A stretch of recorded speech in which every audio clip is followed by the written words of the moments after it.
Cuando abrí la puerta del garaje y vi el viejo Ford Fiesta 2010, azul y ya descolorido por el tiempo, sentí que mi corazón se hundía.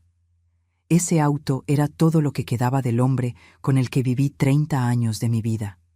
Con sus más de 200.000 kilómetros recorridos, los arañazos en los costados y el discreto golpe en el parachoques, parecía tan cansado como los recuerdos que guardaba.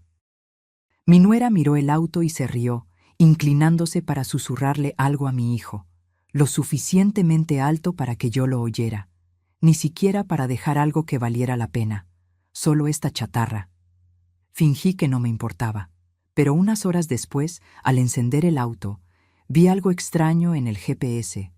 Encontré un mensaje oculto que mi difunto esposo me había dejado, y lo que descubrí a continuación me hizo temblar de pavor.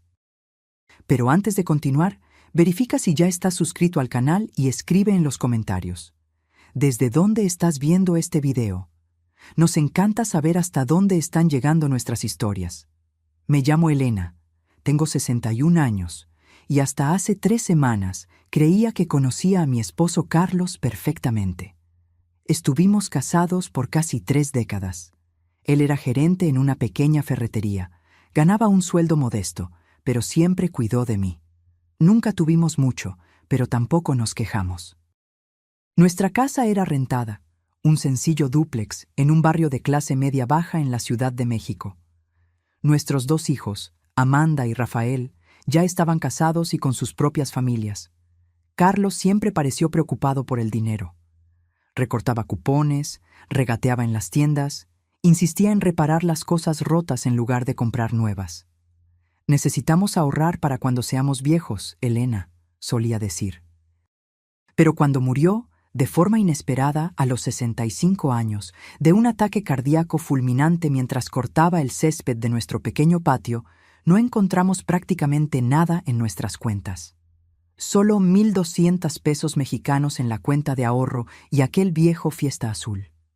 Nuestra casa, que siempre pensé que estaba hipotecada, en realidad era rentada. El apartamento que supuse que estaba comprando para nuestro retiro aparentemente nunca existió. No había seguros, inversiones, nada. Al menos fue eso lo que el abogado dijo cuando leyó el testamento a la familia reunida en la sala de estar de la casa que ahora tendría que dejar en 60 días. Mientras Rafael, mi hijo, me abrazaba en silencio, su esposa Débora no podía ocultar su desprecio. ¿Sabías que no tenía nada? ¿Cómo planeaban vivir? Las preguntas me cortaban como cuchillos. Yo no sabía. Carlos se encargaba de las finanzas. Siempre decía que todo estaba bajo control, que yo no necesitaba preocuparme. Después del velorio, de los pocos amigos ofreciendo condolencias, de los vecinos trayendo platos de comida que apenas tocaba, finalmente me quedé sola. Mis hijos regresaron a sus casas, y me encontré sentada en la mesa de la cocina mirando las llaves del Fiesta. Era viernes por la noche, 3 días después del entierro, y necesitaba empezar a empacar mi vida. No podía. ¿Cómo empacar 30 años? ¿Cómo decidir qué llevar cuando no tenía a dónde ir? Amanda me había ofrecido la habitación de huéspedes en su apartamento apretado, pero sabía que sería temporal. Rafael vivía en un dúplex pequeño con su esposa y 2 hijos, y Débora había dejado bien claro que no había espacio para una boca más. Tomé las llaves del auto y bajé al garaje. Por lo menos podría intentar entender qué funcionaba y qué no en aquel vehículo. Apenas conducía.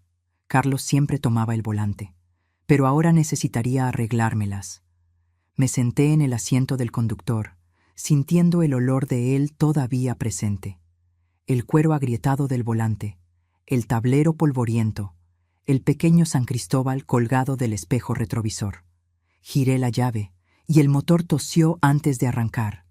La radio se encendió automáticamente, tocando una canción antigua que solíamos bailar. La apagué rápidamente, incapaz de soportar aquel recuerdo.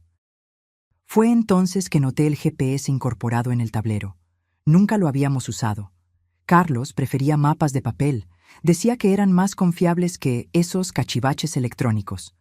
Por curiosidad, toqué la pantalla. El aparato se encendió y mostró un mapa de la ciudad. En la esquina de la pantalla había un icono que decía Favoritos. Presioné y solo apareció una dirección, guardada como para Elena. Me quedé paralizada. Carlos nunca había mencionado haber programado algo en el GPS, mucho menos algo con mi nombre. Mi dedo tembló sobre el botón Iniciar navegación. Miré el reloj. 8:13 p.m. Era tarde para salir, pero ¿qué tenía que perder? No podría dormir de todas formas. Cualquier cosa sería mejor que quedarme sentada sola en aquella casa que pronto no sería más mía. Apreté el botón y el GPS comenzó a guiarme. En 200 metros, gire a la derecha. La voz mecánica resonó por el auto silencioso. Salí del garaje cautelosamente, las manos temblorosas en el volante. Hacía años que no conducía sola, especialmente de noche. Las calles estaban relativamente vacías mientras seguía las instrucciones. 20 minutos después, me di cuenta de que estábamos saliendo de la ciudad en dirección a una zona más rural. Continúe en la carretera por 7 kilómetros, instruyó el GPS. ¿Qué podría querer mostrarme Carlos tan lejos de casa? La carretera se puso más oscura, con pocas casas y muchos árboles. Empecé a sentirme ansiosa. ¿Y si solo era un error? ¿Y si Carlos había programado esto para otra persona? ¿Por qué nunca había mencionado este lugar? En 300 metros, gire a la derecha en camino no pavimentado. Dudé, pero obedecí. El Fiesta traqueteó en el camino de tierra, los faros iluminando una senda estrecha entre árboles densos. Mi ansiedad aumentó. Tal vez esto era una pésima idea. Llegó a su destino, anunció el GPS. Detuve el auto y miré alrededor. No había nada más que oscuridad y árboles. Ninguna casa, ninguna construcción visible. Solo un pequeño claro y lo que parecía ser el inicio de un sendero. Apagué el motor, pero dejé los faros encendidos, iluminando el camino por delante. Salí del auto con la linterna del celular en mano. El aire de la noche estaba fresco, y el silencio era interrumpido solo por el sonido distante de grillos.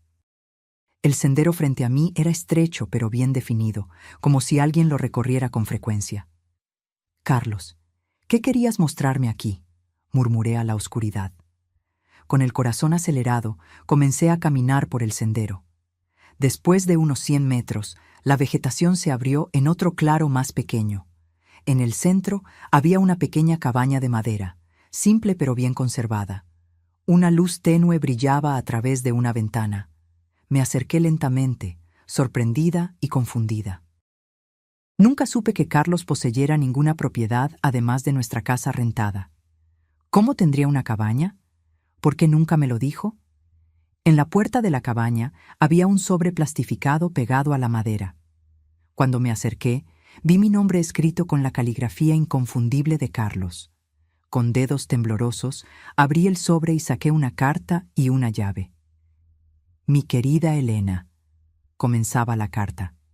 «Si estás leyendo esto, significa que ya no estoy contigo y que encontraste mi último regalo. Sé que debes estar confundida y tal vez hasta enojada conmigo ahora, pero te pido que entres y veas lo que preparé para ti durante todos estos años». Me quedé inmóvil ante la puerta de la cabaña, releyendo el primer párrafo de la carta a la luz tenue de la linterna del celular. La caligrafía de Carlos, tan familiar y ahora tan dolorosa de ver, parecía saltar del papel. Respiré hondo y continué leyendo. «Durante toda nuestra vida juntos, mi mayor miedo siempre fue dejarte desamparada. Mientras yo estuviera vivo, podría trabajar, podría cuidar de ti. Pero, ¿y después? El mundo no es amable con viudas mayores sin recursos, Helena. Entonces comencé un plan, hace muchos años, cuando aún éramos jóvenes y esperabas a Amanda. Nuestros hijos piensan que fui un fracasado financiero, que desperdicié nuestra vida con un trabajo mediocre, que no conseguí ni siquiera comprar nuestra propia casa. Dejé que pensaran eso. Dejé que todos pensaran eso. A veces dejé incluso que tú pensaras eso, y por eso pido perdón. Pero era necesario. Todos aquellos turnos extras, los fines de semana trabajando, los viajes de negocios mensuales que yo decía que eran para ver proveedores. Yo estaba construyendo algo para ti, algo que nadie podría tomar, algo solo nuestro. Mis manos temblaban tanto que casi no podía sostener la carta. ¿Qué estaba diciendo Carlos? ¿Qué vida paralela había llevado sin que yo lo supiera? Con la llave en mano, abrí la cerradura de la puerta de la cabaña. Se abrió con un leve chirrido, revelando un interior sorprendentemente acogedor. No era grande, tal vez unos 30 metros cuadrados, pero estaba impecablemente limpia y organizada. Una pequeña sala con un sofá simple, una mesa de madera con 2 sillas, una cocineta básica en la esquina. Había una puerta que presumiblemente llevaba a un dormitorio. En la pared opuesta a la puerta vi una fotografía enmarcada. Era nuestra, del día de nuestra boda. Yo con mi simple vestido blanco que mi madre había cosido, Carlos con su único traje, ambos radiantes de felicidad. Al lado, más fotografías. Amanda naciendo, Rafael dando sus primeros pasos, nuestras escasas vacaciones en la playa, nuestro aniversario de 25 años. En el centro de la mesa había otro sobre, más grande que el primero. Me acerqué lentamente y me senté, sintiendo el peso de los últimos días presionando mis hombros. Abrí el sobre con cuidado. Dentro había documentos, muchos documentos. El primero era la escritura de la cabaña, a nombre de Carlos y el mío.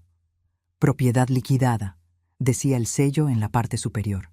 Debajo, más papeles, certificados de propiedad de tierras. 12 hectáreas alrededor de la cabaña, también a nuestros nombres. Un extracto bancario de una cuenta que yo nunca supe que existía, con un saldo que me hizo ahogar. 782.450 pesos mexicanos. Y había más. Pólizas de seguros, inversiones en diferentes fondos, acciones de empresas, todo meticulosamente organizado y documentado. Cada papel representaba años de planificación silenciosa, de ahorros escondidos, de un futuro que Carlos estaba construyendo mientras yo pensaba que apenas podíamos pagar las cuentas. Dentro del sobre encontré la continuación de la carta. Elena, todo lo que ves aquí es tuyo ahora. La cabaña, la tierra, los ahorros, las inversiones. Calculé que, administrando con cuidado, tendrás lo suficiente para vivir cómodamente por el resto de tu vida. No es una fortuna, pero es seguridad. Nunca necesitarás depender de nadie. Elegí no incluir esto en el testamento oficial porque no quería que nadie lo supiera, ni siquiera nuestros hijos. No porque no confíe en ellos, sino porque aprendí a lo largo de los años que el dinero cambia a las personas, y principalmente porque quería que esta fuera una conversación entre nosotros dos, incluso si yo ya me hubiera ido. Debes estar preguntándote por qué mantuve todo esto en secreto. ¿Por qué viví como si fuéramos casi pobres cuando teníamos todo esto guardado? La verdad es que vi a muchos amigos perderlo todo por ostentar un poco de éxito. Vi a familias mendigando préstamos, a parientes distantes apareciendo con peticiones, a emprendimientos fracasados porque alguien creía que les sobraba el dinero. Decidí, entonces, vivir por debajo de nuestras posibilidades. Guardar cada centavo extra. Invertí en tierras cuando eran baratas, en acciones de empresas sólidas. Hice todo esto poco a poco, con paciencia, sin alardes. En el cajón de la mesa encontrarás el contacto del señor Augusto, un abogado que me ayudó a organizar todo esto. Él está al tanto de la situación y te ayudará a transferir todo oficialmente a tu nombre. Confío en él completamente. Abrí el cajón mencionado, y de hecho, allí estaba una tarjeta con el nombre y teléfono de un abogado. También había una pequeña caja de madera. La abrí y encontré otro trozo de papel, con una lista de contraseñas. Cuentas de banco, caja fuerte, alarmas. Volví a la carta que continuaba. Tal vez estés molesta conmigo por haber mantenido este secreto. Lo entiendo. Pero quiero que sepas que cada día en que parecía que yo estaba siendo excesivamente económico o preocupado por el dinero, Estaba pensando en ahora, en este momento en que estarías sola y necesitarías mantenerte. Una última cosa. En el dormitorio hay una pequeña caja fuerte empotrada en la pared detrás del cuadro de nuestra primera casa. La contraseña es la fecha del día en que nos conocimos.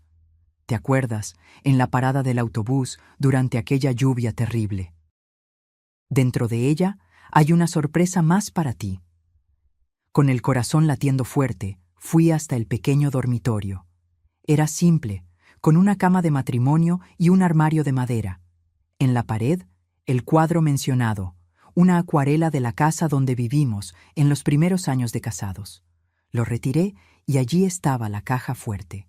Digité la contraseña 09051979. La caja fuerte se abrió con un clic. Dentro había una caja de terciopelo azul oscuro. La abrí lentamente. Era un collar de oro con un dije de zafiro, la piedra que Carlos siempre decía que combinaba con mis ojos. Nunca tuve una joya así, nada ni remotamente parecido. Junto al collar, una última nota, para que siempre recuerdes que, incluso en las dificultades, siempre fuiste mi tesoro más preciado. Te amaré por siempre, Carlos. Las lágrimas que había contenido hasta entonces vinieron como un torrente incontrolable. Me senté en la orilla de la cama, el collar en una mano, las cartas en la otra, llorando por este hombre que había pasado décadas construyendo un futuro para mí, en silencio, sin reconocimiento, sin que nadie lo supiera. En ese momento, entendí que nunca había conocido a mi esposo por completo. Detrás de aquel hombre simple y frugal que yo pensaba comprender totalmente, había alguien mucho más complejo, un estratega paciente, un protector determinado, alguien capaz de sacrificar el confort inmediato por un objetivo mayor. Pasé la noche en la cabaña, sumergida en los recuerdos y en los documentos que representaban una vida de devoción silenciosa. Cuando el sol comenzó a salir, me di cuenta de que, a pesar de todo el dolor de la pérdida, Carlos me había dado un último regalo que iba mucho más allá del dinero o de la seguridad financiera. Me había dado la posibilidad de un nuevo comienzo. A la mañana siguiente salí de la cabaña al aire fresco del campo. El sol iluminaba las 12 hectáreas de tierra que ahora eran mías. Una propiedad que, según los documentos, Carlos venía comprando poco a poco, parcela por parcela, durante los últimos 20 años. Caminé por la propiedad, descubriendo un pequeño lago, árboles frutales plantados a intervalos regulares, y hasta un huerto bien cuidado en la parte trasera de la cabaña. ¿Quién mantenía todo esto mientras Carlos estaba trabajando en la Ciudad de México? En los documentos encontré la respuesta. Un contrato con el señor Joaquín, un señor local que cuidaba la propiedad semanalmente. El contrato estaba pagado por un año entero más. Volví a la cabaña y tomé un café, pensando en lo que haría a continuación. La realidad comenzaba a asentarse. Yo no estaba desamparada. No necesitaría la caridad renuente de mis hijos o la compasión fingida de mi nuera. Tenía un lugar para vivir, dinero para mantenerme y un futuro que, aunque solitario sin Carlos, no era desesperado. Tomé el celular y llamé a mis hijos. Les pedí que vinieran a encontrarme en aquella dirección, diciendo solo que había descubierto algo importante que Carlos había dejado. Amanda sonó preocupada, Rafael confuso, pero ambos prometieron venir al final de la tarde. Mientras esperaba, organicé los documentos en la mesa. Releí todo varias veces, todavía intentando absorber la magnitud de lo que Carlos había hecho. Entendí entonces por qué él siempre parecía tan cansado, por qué trabajaba tanto, por qué insistía en ahorrar cada centavo. No era avaricia, era amor. A las 4 de la tarde oí autos acercándose. Salí al porche de la cabaña y vi 2 vehículos deteniéndose al lado de mi fiesta. El pequeño Honda de Amanda y el Chevrolet de Rafael, con Débora en el asiento del pasajero. «Mamá, ¿qué es este lugar? ¿Cómo lo encontraste?» Amanda corrió hacia mí, abrazándome fuerte. Ella parecía genuinamente preocupada. «Hemos estado intentando llamarte por horas». Rafael se acercó más despacio, mirando alrededor con curiosidad evidente. ¿De quién es esta cabaña? ¿Por qué nos llamaste aquí? Débora permaneció unos pasos atrás, examinando todo con expresión crítica. Deberías estar descansando en casa, no conduciendo por ahí sola, comentó, sin mirarme a los ojos. Vengan conmigo, dije simplemente, conduciéndolos dentro de la cabaña. Los tres se detuvieron en la entrada, sorprendidos con el interior acogedor y bien cuidado. Siéntense, indiqué la mesa donde los documentos estaban dispuestos. Tengo algo que mostrarles. Les conté entonces sobre el GPS en el auto, sobre cómo había seguido las coordenadas la noche anterior, sobre lo que había encontrado. Les expliqué sobre los documentos, sobre la estrategia financiera de Carlos, sobre la vida doble que él había creado, no por deshonestidad, sino por precaución y amor. Amanda comenzó a llorar cuando mostré los valores de las cuentas e inversiones. Rafael se quedó en silencio, mirando fijamente la escritura de la propiedad con nuestros nombres. Débora palideció visiblemente. Les estoy mostrando esto porque son mi familia, expliqué. Quiero que sepan que estoy bien, que no necesitan preocuparse por mí. Su padre cuidó de todo. ¿Por qué nunca nos lo contó? Rafael finalmente habló, su voz temblorosa. ¿Por qué vivir como si estuviéramos siempre al borde de la quiebra cuando teníamos... ¿esto? Le pasé la parte de la carta donde Carlos explicaba sus motivos. Rafael leyó en voz alta, su voz quebrándose en las últimas palabras. Amanda se secó las lágrimas. Él siempre fue tan discreto, tan reservado sobre el dinero. Recuerdo cómo se molestaba cuando pedíamos juguetes caros o ropa de marca. Él estaba enseñándonos a valorar lo que importa, respondí, entendiendo ahora más claramente las actitudes de Carlos. Él quería que fuéramos felices con poco, porque sabía que la verdadera riqueza no está en lo que poseemos. Débora, que había permanecido en silencio, finalmente habló. Entonces, ¿todo esto es tuyo ahora? ¿La cabaña, el terreno, el dinero? Sí, respondí simplemente. Pero mis planes no cambiaron. Voy a seguir viviendo modestamente, como Carlos me enseñó. La única diferencia es que ahora puedo hacerlo en mi propio espacio, sin ser una carga para nadie. Algo se encendió en sus ojos, una mezcla de sorpresa, vergüenza y tal vez cálculo. Conocía bien aquella mirada. En los pocos años desde que ella se había casado con Rafael, yo había visto aquella expresión siempre que se mencionaba el dinero. Bueno, esto es una gran sorpresa, murmuró. Estamos muy felices por ti, por supuesto. Y si necesitas ayuda para administrar todo esto, Rafael tiene experiencia con inversiones, ¿no es así, querido? Mi hijo parecía incómodo. Mamá sabe lo que está haciendo, Débora. Además, papá ya proveyó un abogado para ayudarla. Pasamos las horas siguientes explorando la propiedad juntos. Les mostré el lago, los árboles frutales, el huerto. Amanda sugirió que podríamos hacer un almuerzo familiar allí todos los meses. Rafael, siempre práctico, comenzó a hacer planes para mejorar el camino de acceso. La propiedad se ubicaba cerca del hermoso pueblo de Huasca de Ocampo. Cuando el sol comenzó a ponerse, Amanda me abrazó fuerte. Voy a extrañarte en la ciudad, pero estoy feliz de que tengas este lugar. Parece algo que papá haría, cuidando de ti incluso después de irse. Rafael también me abrazó, sosteniéndome por más tiempo de lo habitual. Perdóname, susurró. Debí haber insistido más en ayudarte, en lugar de dejar que Débora... No completó la frase, pero no era necesario. Está todo bien, respondí. Ustedes no sabían. Nadie sabía. Mientras ellos se preparaban para irse, Débora se acercó a mí con una sonrisa que no alcanzaba sus ojos. Elena, necesito pedirte disculpas por lo que dije el día del testamento, sobre que Carlos no había dejado ni para un funeral decente. Fue cruel y equivocado.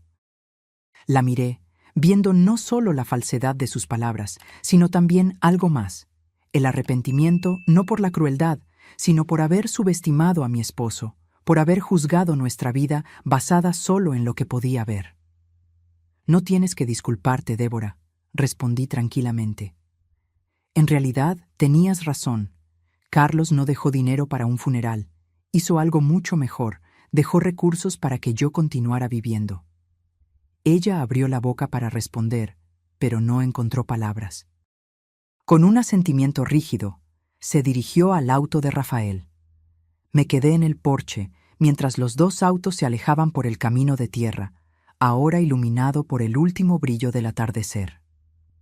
El peso que había cargado en los días desde la muerte de Carlos, el miedo al futuro, la humillación de la aparente pobreza, la angustia de la dependencia, comenzaba lentamente a disiparse. Volví dentro de la cabaña y me senté nuevamente a la mesa, releyendo la carta de Carlos una vez más. A la luz suave de la lámpara, noté algo que había escapado a mi atención antes, una nota a pie de página en la última hoja. P.S. Siempre creí que el Fiesta es el auto perfecto para ti. Económico, confiable, discreto. Exactamente como nosotros dos siempre fuimos. Cuida de él como cuidaste de mí durante todos estos años. Sonreí entre lágrimas, entendiendo ahora que incluso el auto, viejo y sin valor, era parte del plan de Carlos. No era solo un vehículo, era el último eslabón en una cadena cuidadosamente forjada de protección y amor. Aquella noche dormí por primera vez en la cabaña, bajo el techo que Carlos había provisto, envuelta en la seguridad que él había construido meticulosamente a lo largo de décadas. El vacío de su ausencia aún dolía, pero ahora estaba permeado por algo nuevo, un profundo sentido de gratitud por el hombre que me había amado tan profundamente, al punto de planear incluso su propia ausencia. Una semana después del descubrimiento de la cabaña, yo ya había tomado una decisión. Aquel sería mi nuevo hogar. No solo porque era financieramente sensato, sino porque cada rincón de aquel lugar contenía un pedazo de Carlos, de su planificación, su dedicación, su amor. El lunes llamé al señor Augusto, el abogado indicado por Carlos. Él no pareció sorprendido con mi llamada. Su voz es exactamente como Carlos la describió, dijo él con gentileza. Estoy a su disposición, señora. Elena. Su esposo organizó todo con extremo cuidado. En los días siguientes, me encontré inmersa en un mundo de documentación legal, transferencias bancarias y planificación financiera, cosas que Carlos siempre había manejado. El señor Augusto fue paciente, explicando cada detalle, conduciéndome por el proceso de asumir control sobre aquella fortuna inesperada. Su esposo era un hombre extraordinariamente metódico, comentó el abogado durante uno de nuestros encuentros. En 32 años de abogacía, nunca vi a alguien planear con tanta antelación y precisión. Descubrí que Carlos había comenzado este plan justo después del nacimiento de Amanda, nuestro primer hijo. Había abierto una cuenta secreta con una pequeña cantidad, y durante 30 años depositó consistentemente parte de su sueldo allí. Compró la primera parcela de tierra cuando la región aún era completamente rural y poco valorizada, en las afueras de la Ciudad de México, cerca de Huasca de Ocampo, y fue añadiendo más áreas a lo largo de los años. La cabaña fue construida por partes.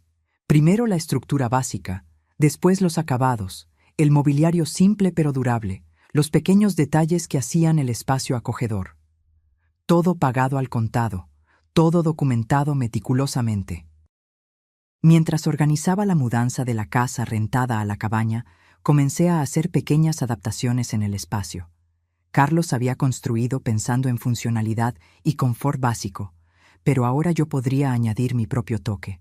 Compré cortinas nuevas, más coloridas que las neutras que él había escogido. Agregué algunas plantas, traje mis libros favoritos, puse más fotografías en las paredes. El señor Joaquín, el cuidador que se encargaba de la propiedad, se volvió un apoyo invaluable. Un señor de casi 70 años, de pocas palabras, que conocía cada centímetro de aquellas tierras. Su esposo venía aquí 2 veces al mes, me contó Joaquín mientras me mostraba cómo funcionaba el sistema de irrigación del huerto. siempre los fines de semana que decía estar trabajando. Él mismo plantó cada uno de esos árboles frutales, ¿sabe? Decía que quería que usted tuviera frutas frescas todo el año. Miré el huerto ordenado, manzanos, naranjos, durazneros, todos en diferentes etapas de crecimiento, e imaginé a Carlos aquí, solo, plantando cada árbol pensando en mí. ¿Cuántos fines de semana había pasado en esta tierra, trabajando en silencio, construyendo este refugio, mientras yo creía que él estaba haciendo horas extras en la tienda en Ciudad de México? Él hablaba mucho de usted, continuó Joaquín, aparentemente sintiendo mi necesidad de saber más. Siempre decía que usted merecía mucho más de lo que él podía ofrecer abiertamente, que un día entendería por qué él vivía de forma tan económica. Conforme pasaron los días, fui descubriendo más secretos de la propiedad. Un pequeño depósito detrás de la cabaña contenía herramientas de jardinería, todas organizadas meticulosamente. Una colección de semillas guardadas en frascos de vidrio etiquetados con la caligrafía de Carlos. Un cuaderno con anotaciones sobre las plantas, cuándo florecen, cómo cuidar, problemas comunes. Al final del mes, cuando llegó el día de dejar definitivamente la casa rentada, Amanda y Rafael vinieron a ayudarme con la mudanza final. Traje solo lo esencial: ropa, algunos muebles con valor sentimental, álbumes de fotografías, los pocos objetos que realmente importaban.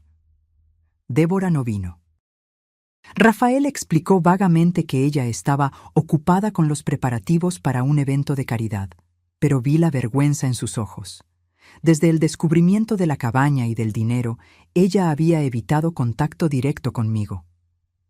«Ella está avergonzada, mamá», me dijo Amanda en un momento en que estábamos solas, organizando mi colección de libros en el pequeño estante de la cabaña. Rafael me contó que pasó días diciendo lo horrible que se sentía por haberte juzgado, por haber dicho aquellas cosas. «Espero que realmente lo sienta», respondí, sin conseguir evitar un toque de amargura. No por los comentarios sobre mí, sino por haber subestimado a su padre, por haberlo juzgado como un fracasado cuando él estaba silenciosamente construyendo todo esto. Amanda abrazó mis hombros. A papá nunca le importó lo que los otros pensaran. A él le importaban los resultados, no las apariencias. Creo que él estaría riendo ahora, sabiendo cómo nos sorprendió a todos. Reflexioné sobre eso mientras terminábamos de organizar mis pertenencias. Carlos, siempre tan discreto, tan silencioso en sus logros, nunca buscando elogios, nunca alardeando lo que hacía. Tal vez él realmente estaba satisfecho ahora, sabiendo que su plan había funcionado perfectamente.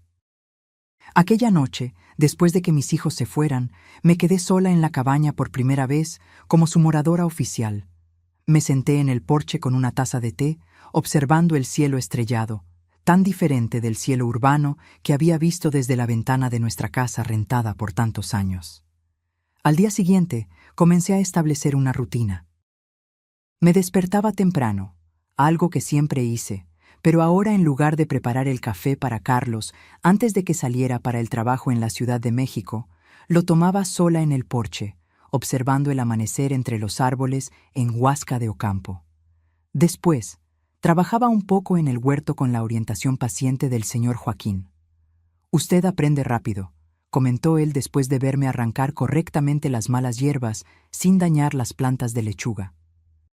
«Su esposo decía que usted tenía buenas manos para las plantas, pero nunca tuvo espacio para un jardín decente». Era verdad, siempre me gustaron las plantas, pero nuestro pequeño patio en la ciudad apenas permitía algunas macetas. Carlos lo sabía también, aparentemente. Una prueba más de cómo él me observaba, anotaba mentalmente mis deseos y sueños, incluso los más triviales. Pasado un mes en la cabaña, recibí una llamada inesperada. Era Débora. «¿Elena?» Su voz sonaba titubeante, nada parecida a su habitual tono confiado. «Espero no estar molestando». «No lo estás, Débora. ¿Cómo estás?» «Estoy bien, gracias». Hubo una pausa incómoda.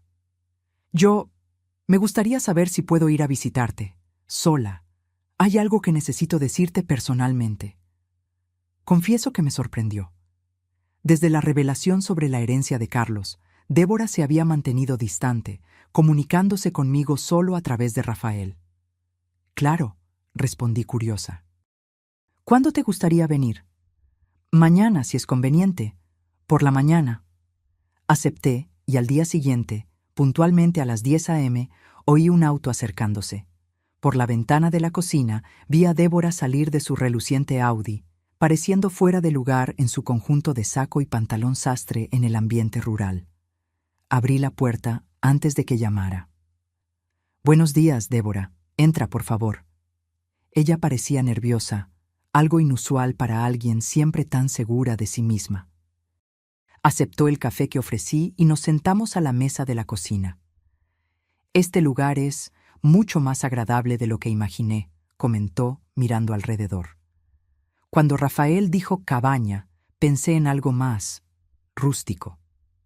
«Carlos nunca hizo nada a medias», respondí. Incluso viviendo con sencillez, él valoraba el confort. Débora giró la taza entre los dedos, visiblemente incómoda. Finalmente, después de un largo silencio, habló. «Vine a pedirte disculpas, Elena. No solo por las cosas horribles que dije después del funeral de Carlos, sino por cómo te traté durante todos estos años». Me mantuve en silencio, esperando que continuara. «Siempre los vi a ti y a Carlos como fracasados», admitió, las palabras pareciendo doler al salir. «Siempre pensé, ¿cómo alguien puede trabajar por 30 años y no tener nada que mostrar? Sin casa propia, sin auto de lujo, sin viajes internacionales.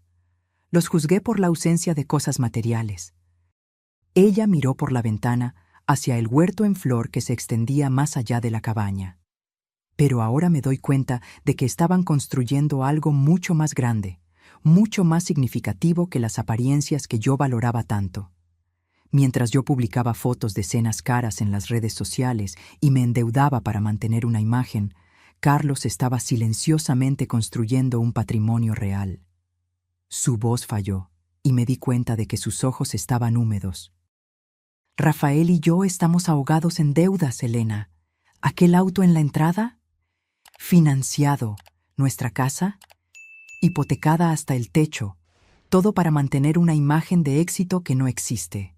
Y lo más irónico, los consideré a ti y a Carlos un ejemplo de fracaso, cuando en realidad ustedes eran los que estaban haciendo todo bien». Me quedé en silencio, procesando aquella confesión inesperada. Parte de mí sentía una satisfacción amarga. La nuera que siempre me había mirado con condescendencia, ahora admitía su error. Pero otra parte de mí sentía compasión por la joven mujer claramente en conflicto frente a mí. «Débora, no necesitamos vivir en función del juicio ajeno», dije finalmente. Carlos entendió eso mucho antes que yo. A él no le importaba lo que los otros pensaran de nuestro estilo de vida, con tal de que estuviéramos seguros. ¿Cómo podías vivir así, sin importarte lo que los otros pensaban, sin desear más? Reflexioné sobre la pregunta. Era algo que yo misma había cuestionado en los primeros días después del descubrimiento de la cabaña. Yo confiaba en Carlos, respondí honestamente, y aprendí a encontrar alegría en las pequeñas cosas. Una cena simple juntos, un paseo en el parque, ver a nuestros hijos crecer. No necesitábamos mucho para ser felices. Nuestra conversación continuó por horas, más honesta y profunda que cualquier otra que hubiéramos tenido antes. Cuando Débora finalmente se preparó para irse, parecía diferente, más ligera tal vez, como si hubiera depositado una carga que había llevado por mucho tiempo. «Elena», dijo, ya en la puerta, ¿crees que podrías enseñarme un poco sobre jardinería? ¿Sobre cómo cultivar alimentos? Quiero intentar ahorrar, vivir más como ustedes vivían». Sonreí, sorprendida y conmovida por la petición. «Claro, Débora. Ven cuando quieras. Yo también estoy aprendiendo, pero podemos aprender juntas». En las semanas siguientes, para mi sorpresa, Débora comenzó a aparecer regularmente, primero sola, después con Rafael y los niños. Poco a poco, la cabaña que Carlos había construido para mí comenzó a transformarse en un punto de encuentro familiar. Amanda traía a su esposo e hijo los fines de semana. A los niños les encantaba explorar la propiedad, jugar en el lago, recoger frutas directamente de los árboles. En una de esas visitas, Rafael me buscó mientras yo regaba las plantas del jardín. «Mamá, ¿puedo preguntarte algo? Algo en lo que he estado pensando desde que descubrimos todo esto». «Claro, hijo. ¿Nunca desconfiaste? En todos esos años, ¿nunca te diste cuenta de que papá estaba construyendo todo esto?» Puse la regadera y lo miré, considerando la pregunta. Hubo momentos, pequeños detalles que no tenían sentido, depósitos que desaparecían antes de ser registrados en las cuentas que yo veía, fines de semana de trabajo de los que volvía más cansado de lo que debería, a veces con tierra bajo las uñas a pesar de trabajar en una tienda, llamadas telefónicas que atendía en privado. Sonreí al recordar esos momentos. Creo que, en el fondo, yo sabía que había algo más, pero confiaba en él completamente. Si Carlos estaba escondiendo algo, yo creía que sería por un buen motivo.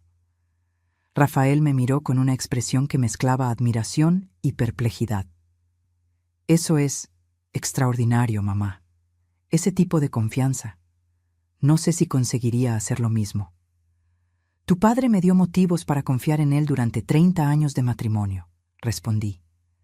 Él nunca me dio razón para dudar de su carácter o de su amor. Y al final, él probó que merecía cada gramo de esa confianza. Mientras Rafael se alejaba, pensé en cómo la vida había cambiado en estos últimos meses. El dolor de la pérdida de Carlos aún estaba allí, un vacío que nunca sería completamente llenado. Pero a su lado había ahora un profundo sentimiento de gratitud, no solo por el confort material que él me había dejado, sino por su visión, su planificación, su determinación en protegerme incluso después de irse. La cabaña, que inicialmente había visto como solo un refugio, se volvía cada vez más un hogar. El lugar donde la familia se reunía, donde yo plantaba mis propias flores, donde sentía la presencia de Carlos en los detalles que él había tan cuidadosamente planeado. Por la noche, sola, yo todavía lloraba a veces. No solo de tristeza, sino de una emoción compleja, una mezcla de pérdida, amor, gratitud y admiración por el hombre extraordinario que había escogido compartir su vida conmigo y que continuaba cuidando de mí incluso después de irse. Hasta 6 meses pasaron desde que encontré la cabaña. El otoño llegó, transformando el paisaje en tonos dorados y rojos en las tierras de Huasca de Ocampo. Los manzanos estaban cargados, y yo pasaba las mañanas recogiendo frutas con la ayuda del señor Joaquín, que pacientemente me enseñaba a identificar las que estaban en el punto justo.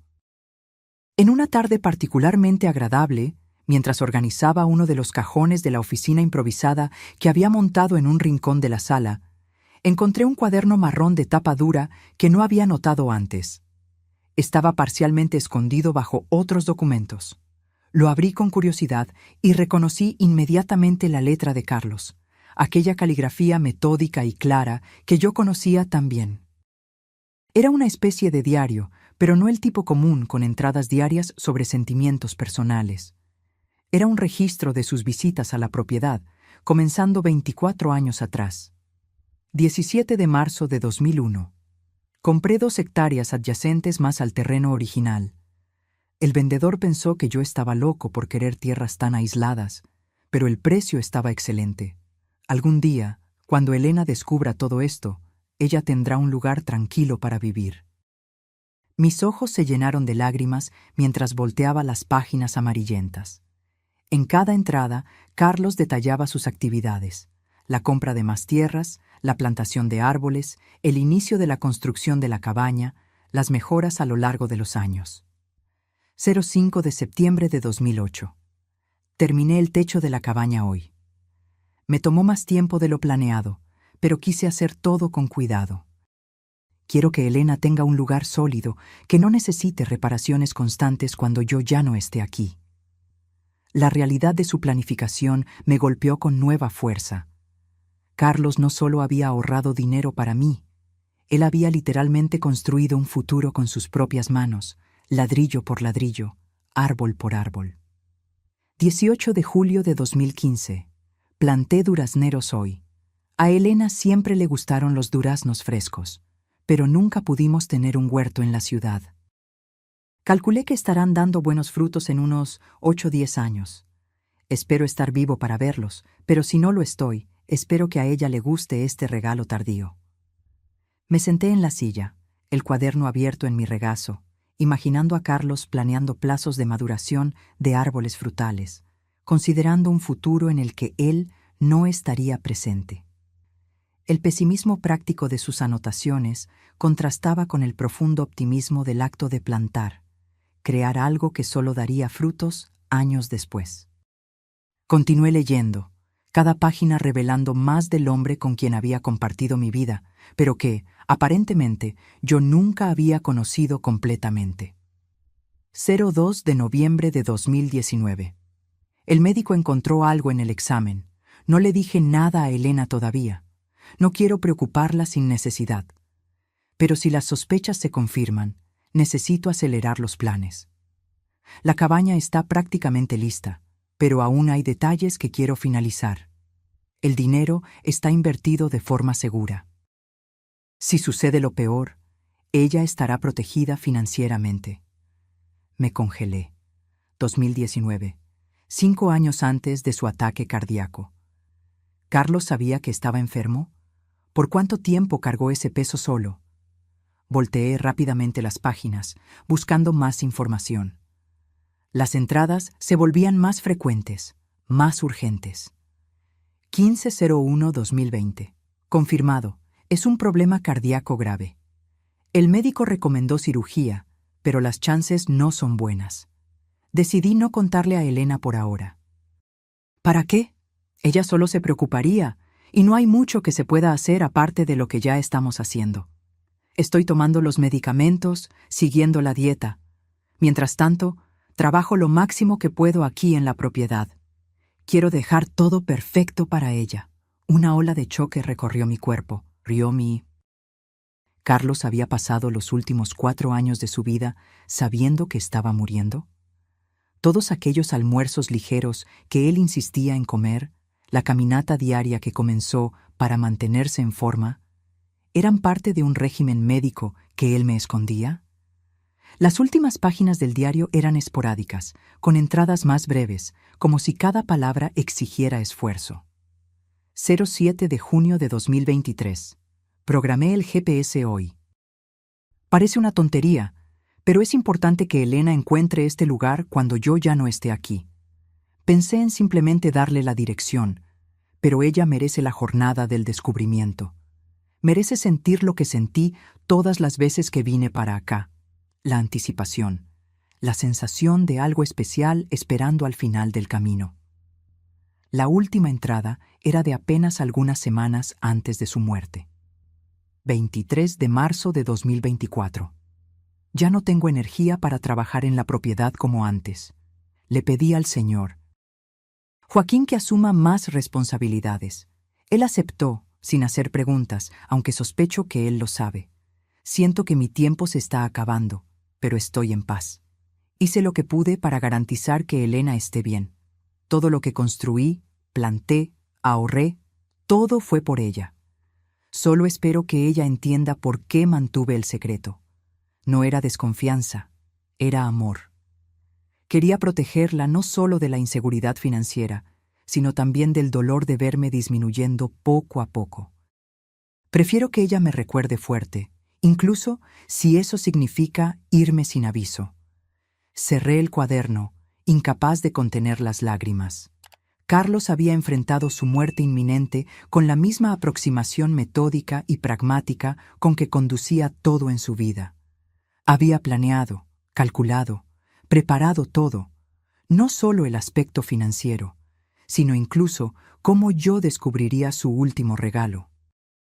Y él había escogido sufrir solo, cargar el conocimiento de su enfermedad en silencio, para ahorrarme el dolor prolongado de verlo languidecer.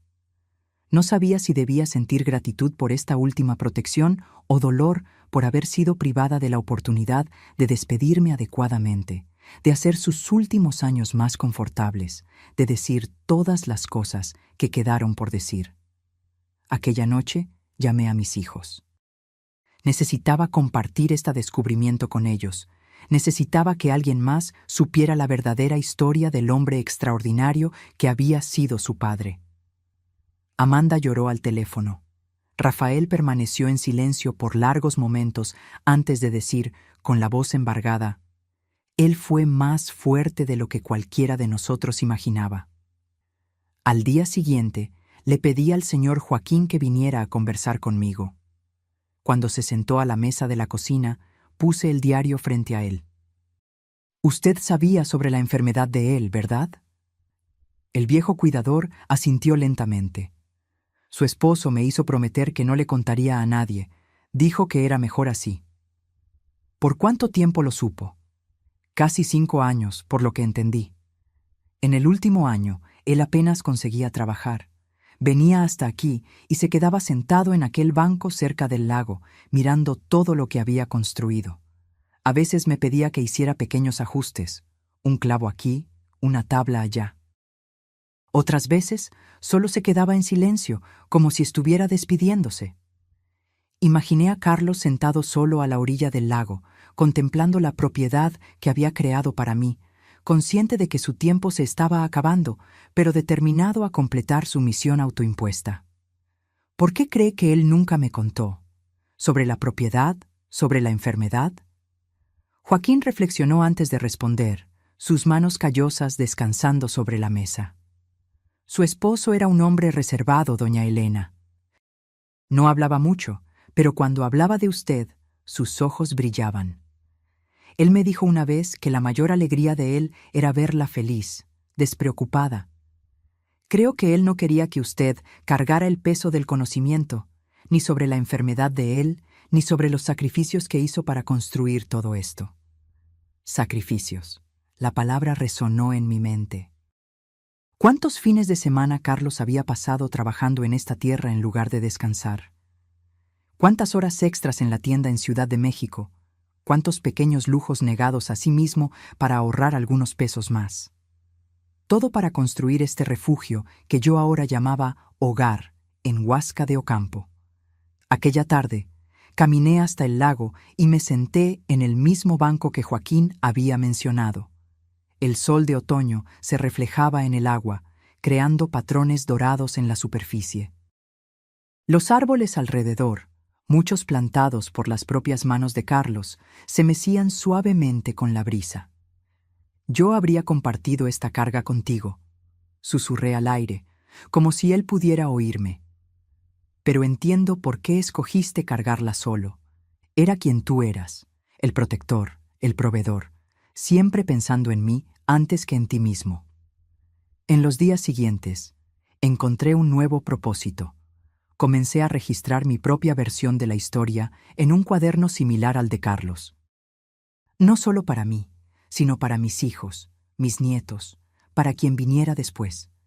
Quería que conocieran al verdadero Carlos, no solo al hombre quieto y frugal que parecía haber dejado poco para su familia, sino al visionario paciente que había construido un legado de amor a lo largo de décadas. Y a medida que el otoño daba lugar al invierno, encontré una paz que no esperaba. El dolor de la pérdida permanecía, pero ahora estaba entrelazado con una profunda admiración por el hombre que me había amado tan completamente, tan silenciosamente, hasta su último suspiro. El primer aniversario de la muerte de Carlos se acercaba, trayendo consigo una melancolía que intenté contrabalancear con actividad constante. Transformé la pequeña oficina en un espacio de recuerdos, fotografías nuestras a lo largo de los años, objetos que él valoraba, el diario que había encontrado cuidadosamente preservado en una caja de madera que Rafael había hecho especialmente para eso. El invierno había sido difícil. La soledad a veces pesaba, especialmente en las noches más frías. Pero había desarrollado una rutina que me sustentaba. El trabajo en la propiedad, las visitas regulares de mis hijos y nietos, las nuevas amistades que había cultivado en la comunidad rural alrededor de Huasca de Ocampo. Una semana antes de la fecha, recibí un llamado telefónico inesperado. Era el señor Augusto, el abogado. Señora Elena, tengo un sobre más que su esposo dejó conmigo. Él me instruyó específicamente para entregárselo a usted solo después de un año de su partida. Mi corazón se aceleró. ¿Un sobre? ¿Con qué? Él no me dijo el contenido, solo la fecha en que debía ser entregado. Puedo llevárselo a usted mañana, si le es conveniente. Acepté, la mente repleta de preguntas. ¿Qué más podría haber dejado Carlos para mí? ¿Qué más había planeado con su meticulosidad característica? Al día siguiente, recibí al señor Augusto en el porche de la cabaña. Él parecía admirado con la propiedad, comentando sobre lo bien cuidado que estaba todo. Su esposo hablaba de este lugar con tanto orgullo, dijo él, aceptando una taza de café.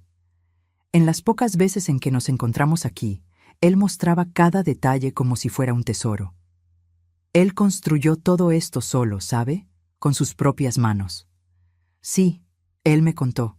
Un hombre notable, su Carlos. En todos mis años de abogacía, raramente encontré a alguien tan determinado. Después de algunas formalidades, él finalmente me entregó el sobre. Un paquete de tamaño medio, sellado, con mi nombre escrito en la caligrafía de Carlos. Él me hizo prometer que lo entregaría personalmente, no por correo, explicó el abogado. Dijo que era demasiado importante para arriesgarse a perderse. Después de que el señor Augusto se fue, me senté a la mesa de la cocina y abrí cuidadosamente el sobre. Dentro había otro sobre más pequeño y una memoria USB negra, junto con una carta. Mi querida Elena, si estás leyendo esto, significa que ya ha pasado un año desde que partí. Espero que este año, a pesar del dolor que sé que sentiste, también haya traído descubrimientos y, quién sabe, incluso alguna alegría. Espero que la cabaña se haya vuelto un hogar para ti, que los árboles que planté estén dando frutos, que estés encontrando paz en este lugar que construí, pensando en ti con cada clavo, con cada teja. Hay una última cosa que quiero compartir. Algo que tal vez ayude a explicar por qué viví como viví, por qué tomé las elecciones que tomé. En la memoria USB encontrarás una grabación. Es una conversación que tuve con mi propio padre una semana antes de que él falleciera. Yo tenía 22 años.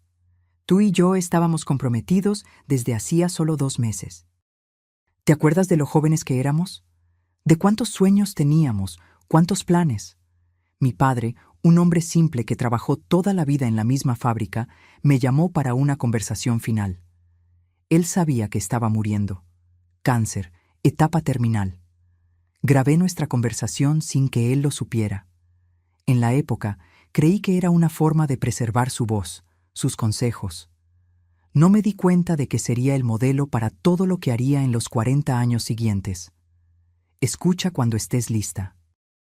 Tal vez ayude a entender al hombre con quien te casaste. Un hombre que, incluso después de tantos años a tu lado, tal vez permaneció un misterio en algunos aspectos. El sobre más pequeño contiene otra sorpresa, algo que compré hace muchos años y guardé para este momento específico. Un símbolo, nada más. Con todo mi amor, para siempre, Carlos. Con manos temblorosas, conecté la memoria USB a la pequeña laptop que había comprado para administrar la propiedad. Encontré un único archivo de audio, fechado de hace 43 años. Cuando hice clic para reproducir, la voz de Carlos, joven, vibrante, tan diferente de la voz más grave que conocí en los últimos años, llenó la cocina. «Papá, ¿puedo grabar nuestra conversación para recordar después?» Una voz más ronca, que nunca había oído antes, respondió. «No necesitas eso, hijo. Lo que tengo para decir es simple. No lo vas a olvidar. Aún así, me gustaría tener tu voz conmigo». Un suspiro. «Entonces está bien. ¿Qué quieres saber?» «Me llamaste para conversar. Dijiste que tenías algo importante para decirme antes de que yo muera. Puedes decirlo, hijo. Es la verdad. No hay por qué esconderla. Hubo una pausa, y entonces la voz del padre de Carlos continuó, más suave. Te vas a casar pronto, con una buena muchacha. Estoy feliz por eso, aunque no esté aquí para verlo. Quiero darte un consejo, el único que realmente importa. El mismo que mi padre me dio, y el padre de él antes de eso. Otra pausa, más larga. El valor de un hombre no está en lo que posee, sino en lo que protege. ¿Entiendes lo que quiero decir? No es el tamaño de la casa lo que importa. Es si mantiene a tu familia seca cuando llueve. No es el modelo del auto. Es si lleva a tu familia con seguridad a donde necesita ir. Lágrimas escurrían por mi rostro mientras oía al hombre que nunca conocí articular la filosofía que había definido la vida de Carlos.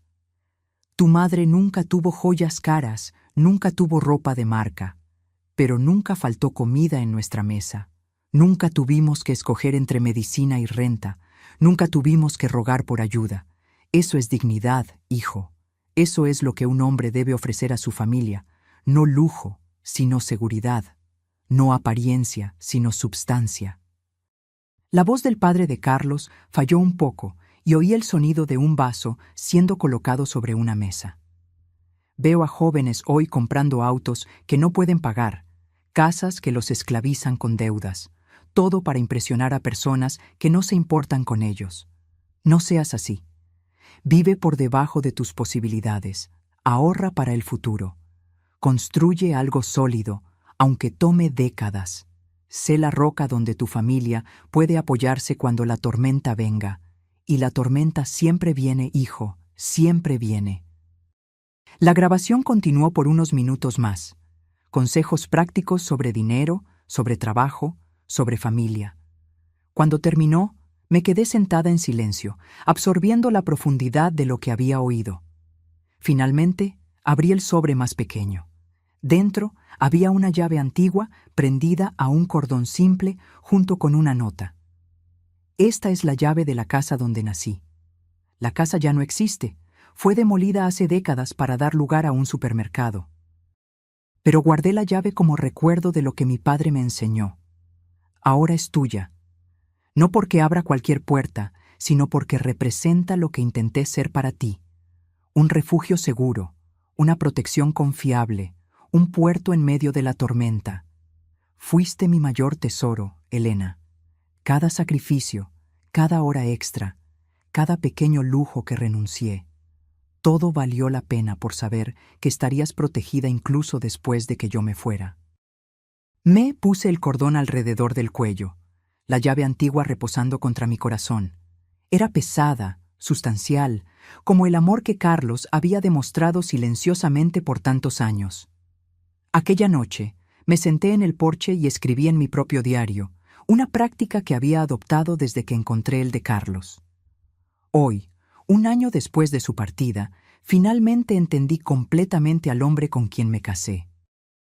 Carlos vivió según un código de valores que ya no es común en nuestro mundo obsesionado por las apariencias. Él valoraba seguridad por encima de confort, substancia por encima de estilo, protección por encima de ostentación. En un mundo que mide el éxito por lo que exhibes, él midió el suyo por lo que consiguió proteger, principalmente a mí. Su legado no son solo los árboles que plantó o el dinero que guardó, sino el ejemplo de amor que demostró. Un amor que no necesita focos, que no busca aplausos, que se expresa a través de actos silenciosos de devoción constante. Llevo esa lección conmigo ahora. Y mientras el mundo allá afuera continúa corriendo tras lo más nuevo, lo más brillante, lo más impresionante, encuentro paz sabiendo que fui amada de la forma más verdadera posible, no con palabras grandiosas o gestos espectaculares, sino con una vida entera de pequeñas decisiones hechas pensando en mí. La primavera trajo nueva vida a la propiedad en Huasca de Ocampo. Los durazneros que Carlos había plantado casi 10 años antes florecieron abundantemente, prometiendo una cosecha generosa en los meses siguientes. Alrededor de la cabaña planté flores coloridas, algo que Carlos, siempre práctico, no había priorizado, pero que yo sabía que él apreciaría por hacerme feliz. En una mañana soleada de abril, recibí una visita inesperada. Un auto que no reconocí se detuvo al inicio del sendero que llevaba a la cabaña. Un hombre de mediana edad salió, mirando alrededor con curiosidad evidente. ¿Puedo ayudarlo?, pregunté desde el porche, cautelosa con visitantes desconocidos. El hombre sonrió, retirándose los lentes de sol. Señora Elena, mi nombre es Ricardo Méndez. No sé si Carlos alguna vez mencionó mi nombre. Fruncí el ceño, intentando recordar. No lo recuerdo. ¿Era amigo de mi esposo? Colega de trabajo, en realidad. No en la ferretería, sino... Bueno, es sobre eso que vine a conversar. ¿Puedo tener unos minutos de su tiempo? Intrigada, lo invité a entrar. Servimos café en el porche, aprovechando el clima agradable.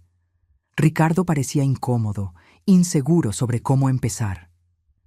Señora Elena, trabajo para una empresa de inversiones inmobiliarias.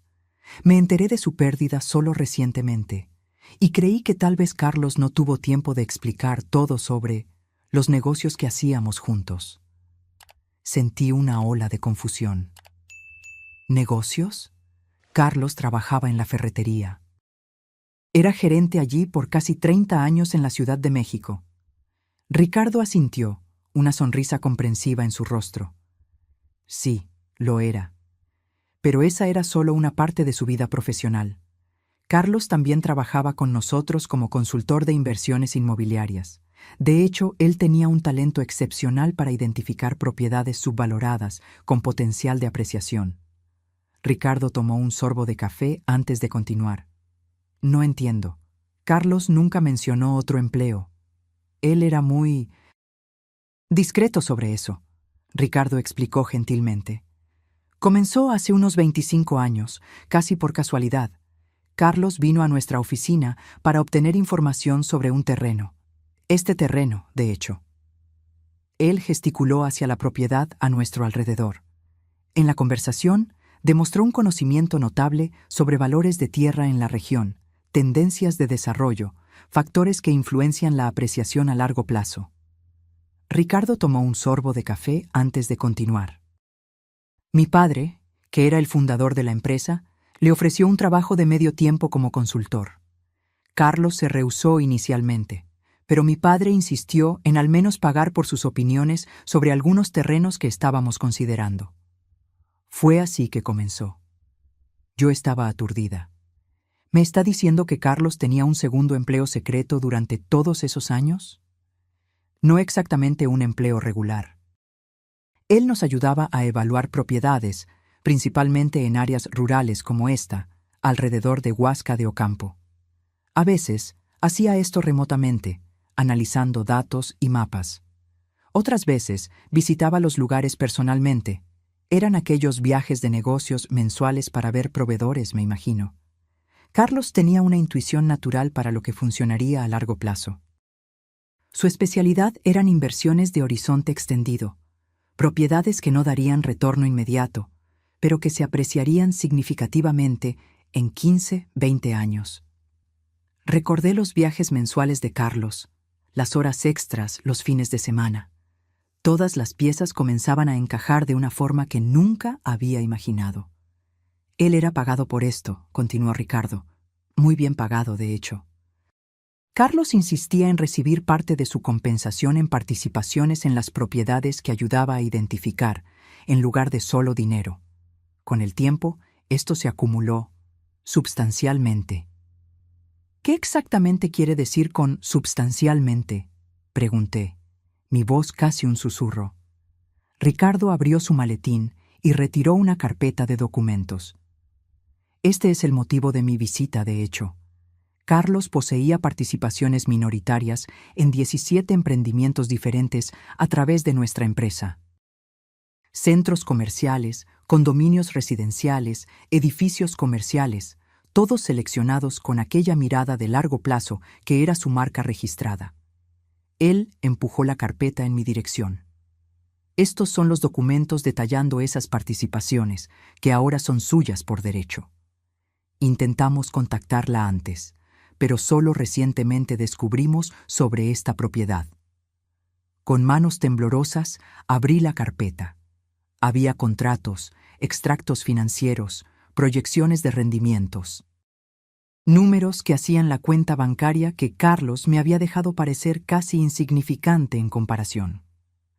La última evaluación total de esas participaciones, Ricardo dijo suavemente, es de aproximadamente 8.7 millones de pesos mexicanos. El mundo pareció girar a mi alrededor. Me apoyé en la silla, incapaz de hablar. Carlos nunca le contó, ¿verdad? Ricardo preguntó gentilmente. Moví la cabeza, las lágrimas comenzando a empañar mi visión. Nunca.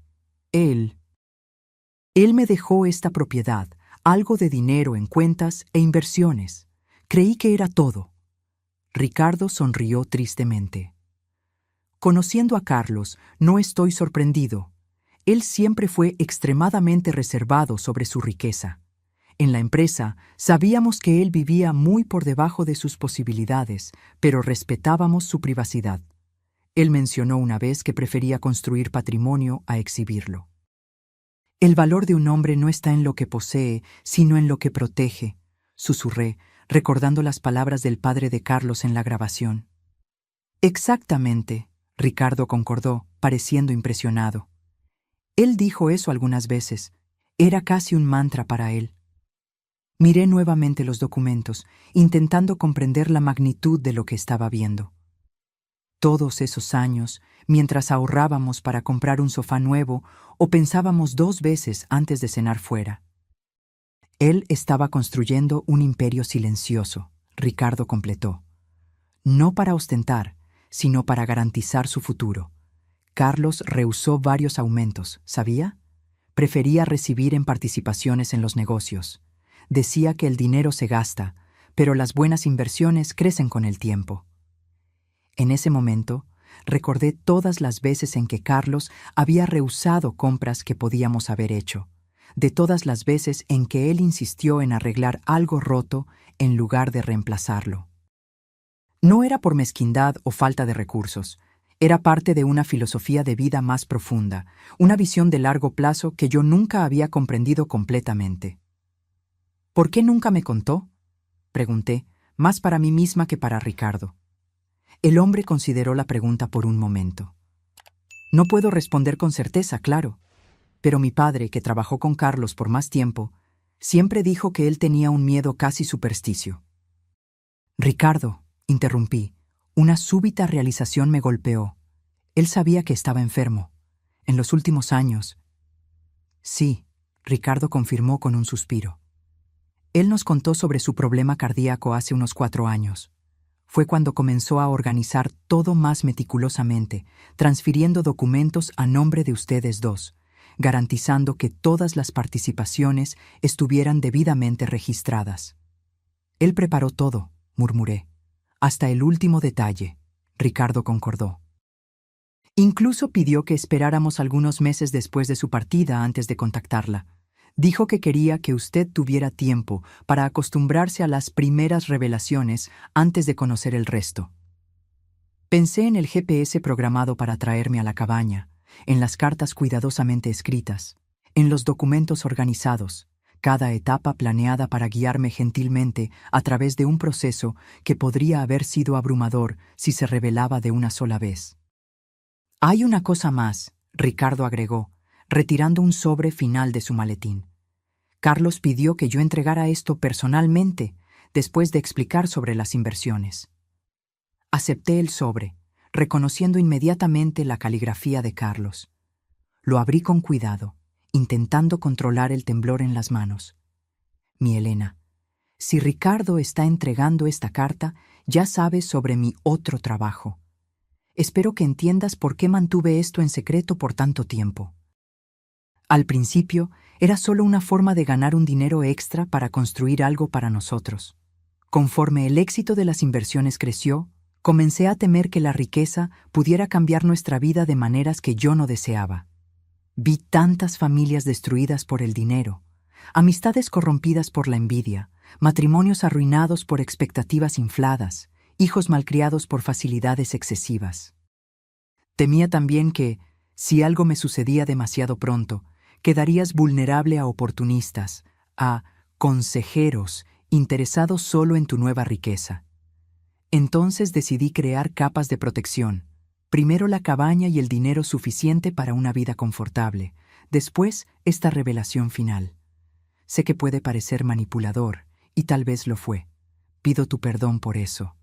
Todo lo que hice, cada decisión que tomé, fue pensando en tu bienestar y seguridad. Ahora tienes opciones, Elena. Todas las opciones que yo siempre quise que tuvieras. Puedes seguir viviendo simplemente en la cabaña, usar solo lo que necesites de los rendimientos para vivir cómodamente. Puedes ayudar a nuestros hijos, nietos, causas que valoras. Puedes viajar, explorar, hacer todo lo que siempre soñamos pero pospusimos para después. Solo pido una cosa, no dejes que el dinero cambie quién eres. La mujer simple, gentil y generosa con quien me casé, que encontraba alegría en las pequeñas cosas, que valoraba a las personas por encima de las posesiones. Esa es la verdadera riqueza que tuvimos. Siempre fuiste mi tesoro más precioso. Para siempre tuyo, Carlos. Cuando terminé de leer, las lágrimas corrían libremente por mi rostro. Ricardo discretamente me entregó un pañuelo, esperando pacientemente que yo recuperara la compostura. Él era un hombre extraordinario, comentó Ricardo suavemente. Todos en la empresa lo respetaban profundamente. Nunca conocí a alguien que combinara tanta astucia financiera con tanta integridad personal. Asentí, incapaz de hablar. El Carlos, que yo conocí durante 30 años de matrimonio, frugal, dedicado, trabajador en la Ciudad de México, había sido real. Pero había también este otro Carlos, el estratega financiero brillante, el constructor paciente de un imperio invisible en el área de Huasca de Ocampo. En los días siguientes, mientras trabajaba con Ricardo para entender el alcance completo de lo que Carlos había construido, oscilé entre admiración, confusión e incluso momentos de rabia por la magnitud del secreto que él había mantenido. ¿Cómo pudimos haber compartido una vida por tantos años, con una parte tan significativa de ella escondida de mí? Pero a medida que organizaba los documentos, aprendiendo sobre cada inversión, cada propiedad, cada decisión estratégica que él había tomado a lo largo de las décadas, comencé a ver un patrón claro, una coherencia absoluta entre el Carlos que yo conocía y el hombre de negocios que había permanecido en las sombras. Cada inversión reflejaba sus valores. Preferencia por proyectos con beneficios comunitarios, evitando emprendimientos que pudieran perjudicar a pequeños comerciantes locales, priorizando sostenibilidad ambiental décadas antes de que se volviera moda. El mismo hombre que arreglaba nuestras cosas en lugar de reemplazarlas, había insistido en prácticas sostenibles en sus emprendimientos inmobiliarios. El mismo hombre que ahorraba centavos en el supermercado había donado anónimamente para causas locales a través de fundaciones ligadas a sus inversiones. 3 semanas después de la visita de Ricardo, reuní a mi familia en la cabaña. Era un domingo soleado, perfecto para un almuerzo al aire libre. Mientras observaba a Amanda y Rafael ayudando a montar las mesas bajo los árboles, sus hijos corriendo alrededor, jugando con el perro que había adoptado recientemente, sentí una profunda certeza sobre lo que necesitaba hacer. Débora, que en los últimos meses se había vuelto sorprendentemente cercana, ayudaba en la cocina, preparando una ensalada con verduras frescas del huerto. ¿Está todo bien?, preguntó, notando mi silencio contemplativo. Perfectamente bien, respondí, solo pensando en cómo la vida da vueltas inesperadas. Cuando todos estaban sentados, con los platos servidos, levanté mi copa para un brindis. A la memoria de Carlos, dije simplemente. Todos levantaron sus copas, murmurando en concordancia. Entonces, respiré hondo. Tengo algo importante para compartir con ustedes hoy. Algo que descubrí recientemente sobre su padre, sobre nuestro matrimonio, sobre nuestra vida juntos. Les conté entonces sobre la visita de Ricardo, sobre el trabajo secreto de Carlos como consultor de inversiones, sobre el imperio silencioso que él había construido a lo largo de décadas. Les expliqué sobre las participaciones en emprendimientos, sobre los millones que ahora formaban parte de su herencia. Rafael dejó caer el tenedor. Amanda se cubrió la boca con las manos. Débora se puso pálida. «Pero eso es increíble», Rafael finalmente consiguió decir. «Todo este tiempo, mientras vivíamos como una familia de clase media común», completé. Exactamente como su padre quería. Él creía que la riqueza ostensible nos cambiaría, nos alejaría de los valores que realmente le importaban.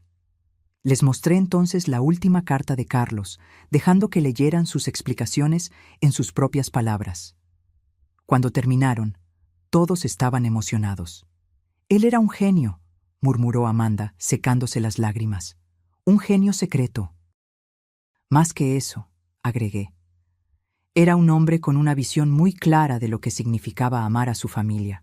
Para él, el amor significaba protección, seguridad, garantía de futuro, no solo para mí, sino para todos ustedes también. Miré entonces a mis hijos, a mi nuera, a mis nietos. Y es por eso que tomé algunas decisiones sobre qué hacer con esta herencia inesperada. Tomé una carpeta que había preparado y la puse sobre la mesa. Carlos construyó todo esto pensando en nuestra seguridad, en nuestro futuro. Siguiendo su ejemplo, estoy creando un fondo familiar. Cada uno de ustedes tendrá acceso a recursos suficientes para realizar sueños, comprar una casa mejor, invertir en educación, iniciar un negocio, lo que deseen. Pero la mayor parte permanecerá en un fideicomiso, administrado profesionalmente, para garantizar seguridad no solo para ustedes, sino para las próximas generaciones también. «Mamá, eso es extremadamente generoso», Rafael dijo, claramente emocionado. «No es generosidad, es continuidad», corregí gentilmente. «Solo estoy siguiendo el plan que su padre comenzó, construyendo sobre lo que él creó». Miré a Débora, que había permanecido inusualmente silenciosa. «Hay algo más». Rafael me contó sobre las dificultades financieras que enfrentan, las deudas acumuladas intentando mantener un estilo de vida más allá de sus posibilidades. Débora bajó los ojos, claramente avergonzada. Rafael sostuvo su mano en apoyo. «Esas deudas serán saldadas», continué, «pero con una condición, que ustedes participen en un programa de educación financiera. Carlos me enseñó, a través de sus acciones, el valor de vivir por debajo de nuestras posibilidades, de construir seguridad en lugar de apariencias. Quiero que ustedes aprendan esos principios también». Para mi sorpresa, Débora asintió con lágrimas en los ojos. Yo estaría muy agradecida. Pasé tanto tiempo juzgándolos, creyendo que sabíamos más, que éramos más exitosos, y todo este tiempo no es sobre quién tiene más, interrumpí suavemente. Es sobre cómo usamos lo que tenemos, sobre los valores que orientan nuestras elecciones. La comida continuó, la conversación naturalmente girando en torno a recuerdos de Carlos, de planes para el futuro, de sueños largamente pospuestos que ahora podrían volverse realidad. Observé a mi familia con un nuevo sentimiento de paz y propósito. Más tarde aquella noche, después de que todos se habían ido, caminé hasta el lago, el lugar favorito de Carlos en la propiedad, donde pasaba horas sentado en los últimos años de vida, contemplando todo lo que había construido. Me senté en el banco que él había colocado a la orilla del agua y saqué la llave antigua que llevaba constantemente en un cordón alrededor del cuello, la llave de la casa donde él había nacido, su símbolo de protección y seguridad. «Lo lograste, mi amor», susurré al aire nocturno. «Todo lo que planeaste, todo lo que construiste en silencio durante décadas, funcionó exactamente como querías. Estoy segura, nuestra familia está segura. Tu legado continuará por generaciones». Me quedé allí sentada hasta el atardecer, observando los colores reflejarse en el agua tranquila del lago. Pensé en la increíble jornada que había recorrido en el último año. de la viuda aparentemente desamparada, con solo un auto viejo como herencia a la guardiana de un imperio invisible, cuidadosamente construido a través de décadas de trabajo silencioso y planificación meticulosa. Pensé en los contrastes de la vida de Carlos, el gerente de la ferretería en la Ciudad de México, que secretamente era un consultor inmobiliario respetado en Huasca de Ocampo. El hombre que regateaba por centavos en el supermercado mientras administraba millones en inversiones. El esposo que mantenía secretos monumentales y aún así era absolutamente fiel en su compromiso de proteger y cuidar. En la semana siguiente, transferí una cantidad significativa a una fundación que crearía becas de estudio para jóvenes emprendedores, personas con la visión y paciencia que Carlos había demostrado, pero sin los recursos para realizar sus sueños. Establecí también un fondo para preservación ambiental en la región, garantizando que las áreas naturales alrededor de la propiedad permanecieran intactas por el desarrollo. La cabaña continuó siendo mi hogar. Incluso con todos los recursos ahora disponibles, no tenía deseo de mudarme a una mansión o condominio lujoso. Esta simple estructura de madera, construida por las manos del hombre que había amado, contenía más significado y valor para mí que cualquier palacio podría ofrecer. En lugar de eso, dirigí recursos para mejorar la comunidad alrededor de Huasca de Ocampo, apoyando la escuela local, ayudando a pavimentar el camino de acceso, financiando una pequeña clínica médica que serviría a las familias rurales de la región. Una tarde, cerca de 2 años después de la muerte de Carlos, recibí una carta inesperada. Era de una señora llamada Mariana, que se presentaba como la viuda de uno de los colegas de Carlos en la ferretería. «Su esposo salvó a nuestra familia», escribió. «Cuando mi Pedro enfermó de cáncer, hace 15 años, no teníamos seguro adecuado, no teníamos ahorros. Fue Carlos quien nos ayudó. Pagó tratamientos, medicamentos, incluso nuestra hipoteca durante meses. Siempre insistió que era solo un préstamo sin plazo, pero nunca aceptó un centavo de vuelta, incluso después de que Pedro se recuperó.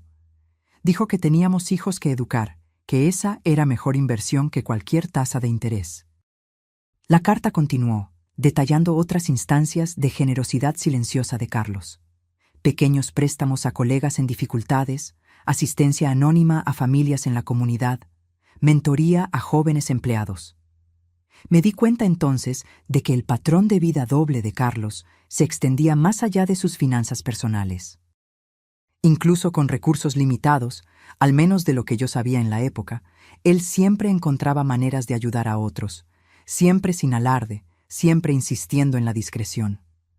En las semanas siguientes, más cartas llegaron, de exempleados, de vecinos, de personas en la comunidad que habían sido tocadas por la generosidad silenciosa de Carlos a lo largo de los años. Historias que él nunca compartió conmigo, actos de bondad realizados silenciosamente mientras mantenía la apariencia de un hombre común con recursos limitados. En una tarde de domingo, exactamente 3 años después de su muerte, organicé una pequeña ceremonia en la propiedad. Invité a todos los que habían enviado cartas, junto con nuestra familia y amigos cercanos. En el centro del huerto plantamos un árbol en su memoria, un roble, fuerte y duradero como el legado que él había dejado. Mientras echaba la primera pala de tierra sobre las raíces del árbol, reflexioné sobre la lección final que Carlos me había enseñado, que la verdadera riqueza no es medida por lo que poseemos o exhibimos, sino por el impacto positivo que causamos en la vida de los otros. Que el valor real no está en las cuentas bancarias o propiedades, sino en la seguridad y bienestar que proporcionamos a aquellos que amamos. El viejo Ford Fiesta azul permanece en el garaje, incluso habiendo adquirido un auto más nuevo y seguro. Todavía lo conduzco ocasionalmente, recordando aquella noche fatídica en que seguí las coordenadas del GPS y descubrí el primero de muchos regalos que Carlos había dejado para mí. A veces pienso en lo que mi nuera dijo aquel día sombrío después del funeral, sobre que Carlos no había dejado ni para un funeral decente. Qué profundamente equivocada estaba, y cómo todos lo estábamos, de cierta forma. El hombre quieto y económico que conocíamos había dejado mucho más de lo que cualquiera podría imaginar, no solo en términos materiales, sino en lecciones de vida, en ejemplos de integridad, en demostraciones silenciosas de amor verdadero. En lugar de ostentar riqueza en vida, él escogió construir un legado que continuaría beneficiando a generaciones futuras. En lugar de buscar estatus y reconocimiento, se enfocó en proporcionar seguridad y oportunidades para aquellos que amaba. El último regalo de Carlos no fue el auto, ni la cabaña, ni siquiera los millones en inversiones. Fue la sabiduría que él vivió diariamente, que el amor verdadero se expresa no a través de palabras grandiosas o gestos espectaculares, sino a través de consistencia, de planificación cuidadosa, de sacrificio silencioso hecho de buena voluntad por aquellos que amamos. Una lección que llevo conmigo todos los días, como la llave antigua que aún cuelga alrededor de mi cuello. Un recordatorio constante del hombre extraordinario que escogió vivir una vida aparentemente común, pero que dejó un legado verdaderamente excepcional. Ahora, si te gustó esta historia, haz clic en suscribirte y dime en los comentarios qué parte te dejó con la boca abierta. Y no olvides hacerte miembro para tener acceso a videos exclusivos que no publico aquí. Te espero allá.